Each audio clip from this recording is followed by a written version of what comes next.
This is Taunton's 107.8 Tone FM. I'm Magnus Stewart. This is My Kind of Music, and this week I'm talking to members of staff at H&H Accountants in Hammett Street in Taunton. And my next guest is Chris. Hello, Chris. Hi, Magnus.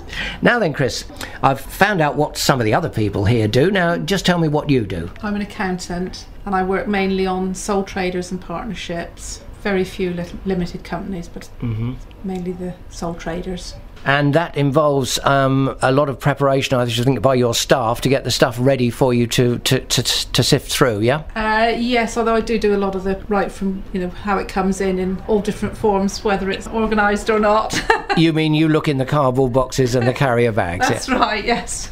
Yeah, I mean, most people have a financial year end, don't they? Most, even if they're not limited companies, the sole traders. They have to, yes. Yeah, and do they have to, the sole traders, do they have to submit account? They don't submit accounts to Companies House, they just have to have tax returns filled in. So it's mainly for tax purposes? Yes, yes. And then they often need it as well for taking out mortgages and things to prove of income. Absolutely. Yeah. And roughly how long does a company, or a sole trader I should say, have after the year end to actually submit their accounts to you? It depends on when their year end is.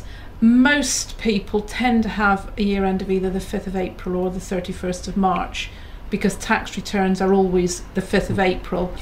Some people still have a different year end, but the majority are then. And it's the 31st of January following the 5th of April.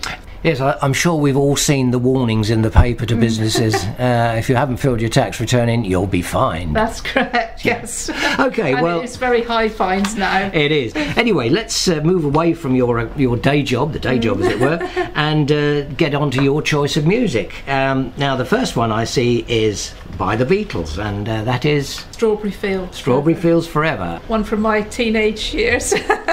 I think the Beatles are obviously a universal favourite. Yeah. Anyway, let's hear Strawberry Fields Forever by the Beatles.